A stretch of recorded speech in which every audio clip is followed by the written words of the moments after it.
Thank you, Mr. Speaker. Mr. Speaker, I want to start with just a couple of comments as it relates to number 2, motion number 2, which has to do with the amendment to the Representation of the People's Act. I want to say that it is obvious that the member has taken some time to look at the process of election and to look at some of those areas that are troublesome and that need attention.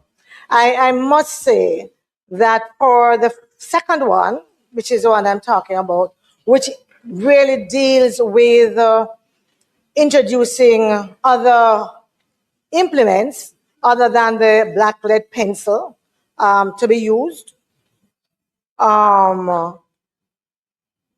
to make a mark for the candidate, and also where it refers to also introducing other marks that could signal the choice of candidates.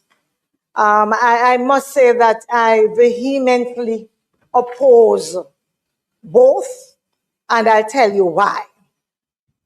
At first glance, it sounds like something that makes sense and that is easy to do. However, in my head, I am still very clear of the Jamaica in which I live. And I am also very clear that we still talk about the golden ballot.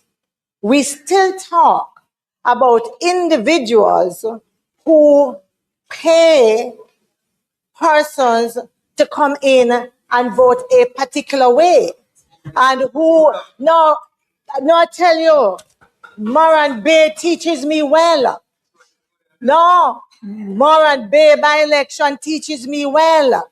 And it wasn't on this side that those things were happening. So let us be very clear, very clear. And so my concern, Mr. Speaker, is that we could be in an election, for example, like the by-election in Moran Bay, and individuals from the other side pay voters to go into the polling station and to make a mark in a particular way.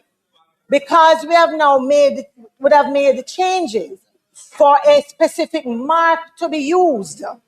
It would then clearly identify, let's say, of the 20 persons that you have targeted to get a vote in a particular way, you would be able to say 18 of them delivered because they had that specific mark, or because they went in and used a specific implement. I believe that the trust that certainly in the last election, has been severely damaged is not one that will allow me to vote in favor of this motion. So that is 2. As it relates to number 3, again, it is around changes to the ROPA, where it asks for changes as it relates to the outdoor agents. I do agree that some changes are required.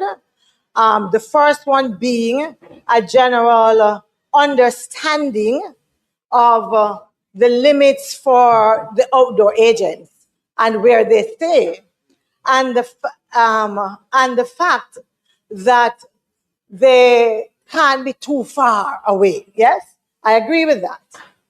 What was missing, and I thought you would have included, member, is also the idea of where the voters stand, because at some polling location, some persons interpret it as the voters needing to stand outside the compound, while others interpret it as standing close to the polling station.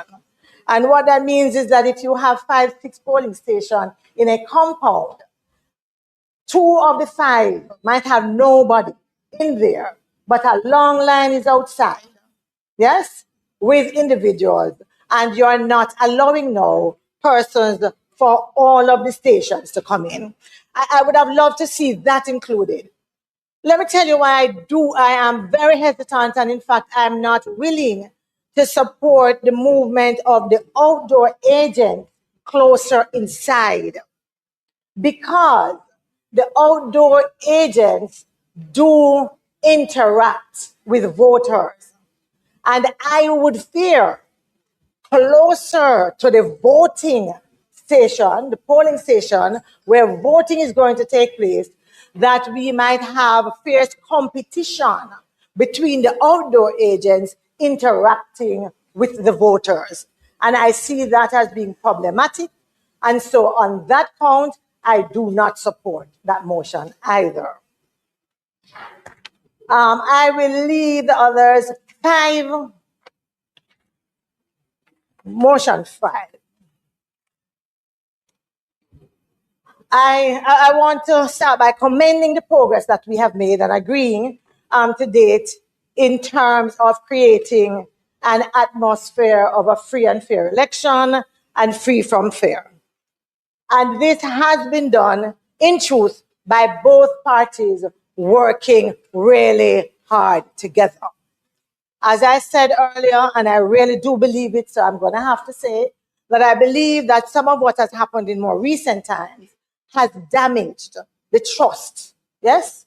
No. It has damaged the trust. And I say that, and I put it on record here. Mr. Speaker, we cannot disregard the concern around the system could be, or where the system allows for partisan behavior. Yes? I know that the rules of the EOJ requires that individuals who are politically affiliated do not become workers for the EOJ, which I support wholeheartedly. And so when individuals come to me and said, oh, MP, I went down and they said A, B, C, and D, I said, they are correct. But it is alarming, Mr. Speaker, as to the level of partisan pro-JLP behavior by some of the key members and workers of the EOJ on election day. Yes? And so that should be a matter of concern.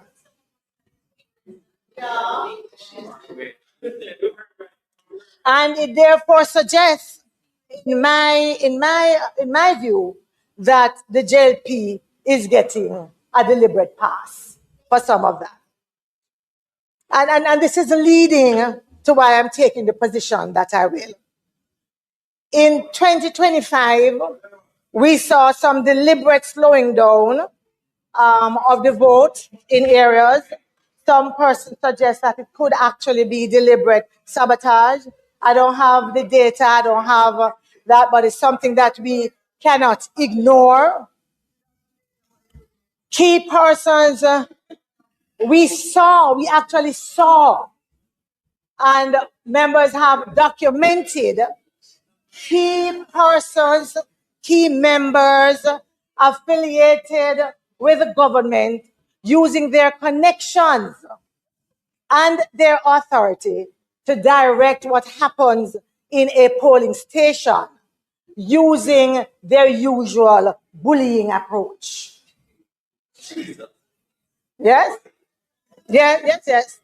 All of what I have said earlier, Mr. Speaker, makes it clear to me that the suggestion of allowing a presiding officer to present a ballot without removing the counterfoil when the voter brings it back, yes, allowing that counterfoil to be removed and counted, for me, presents clear and present danger. And I'll tell you why. No, and I'm going to tell you why. I am going to add to that the issue of the special. Yes, it's seven motions about.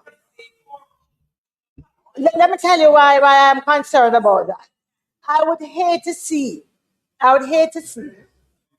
special ballots being in the hands of individuals who go into a polling station, yes, and get back to the presiding officer now to be dropped in the ballot. And all that needs to happen is to remove the counterfoil and to put it in the ballot box. No. So what that means, Mr. Speaker, anything for me that allows for a manipulation, yes, of the ballot, the marking of the ballot, and all of that, for me, is a no-no. Because where there are issues, instead of insisting on a proper public education campaign, that therefore puts the voter, the partisan workers, the party workers, the EOJ workers, to guarantee that before the ballot is given, that the counterfoil is removed, or that the correct pencils are in the stations to be used. What we do is find ways around it, and I believe that that is a dangerous precedent and a wrong way to go. And so, again, I would want to say that motion does not have my support. I move to motion 7. I like the idea of a motion to look at the qualification of persons to run for the Houses of Parliament. Motion 7. I like that idea. And I'm pleased that it comes at this point because we have just completed an election campaign and it's fresh in our minds. But when I look when I look at the discrepancy between the voting age of 18 and the age at which someone can run for candidates, one being 18, one being 21, I agree that that anomaly could do with some change. And I agree with making them both 18. And I think that that is a good suggestion. Mr. Speaker, when I look at the other provisions for persons, and I look at the being a Commonwealth citizen, ordinary resident in Jamaica for 12 months prior, I said to myself, and I'm sure that all Jamaicans will agree with me and would insist on those as being two important qualifications for anyone to run for the House of Representatives. So I agree with that wholeheartedly, and I like that. Like me, however, I am thinking of the many other Jamaicans who are also clear that these are important provisions, but who might be trying to square that with the brutal campaign that we saw being waged. And what am I talking about? When individuals in this very house presented candidates who were either Israeli citizens, US citizens, yes, born in England, yes, knowing and agreeing on the two major qualifications, none of which they would have violated. So we are good. But what they have done with a brave faith of hypocrisy is to stand on that and turn around and look at someone that they know very well, went to school in Jamaica, went to school with many of them, born here, not even his birth certificate as Jamaican was able to staunch the criticism from those hypocrites who were putting forward candidates who were in the same position, if not worse. In fact, worse is in fact that member who as is shown allegiance to the US, but sat in this parliament, yes, with the cover of the hypocrisy from her colleagues.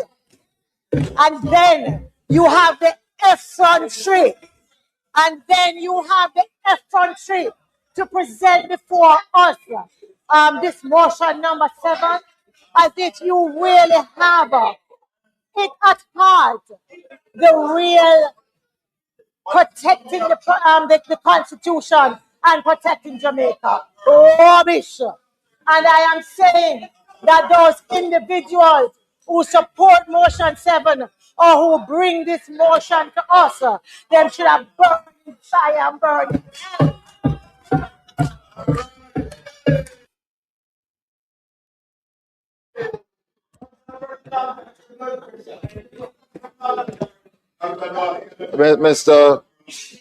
Mr. Speaker,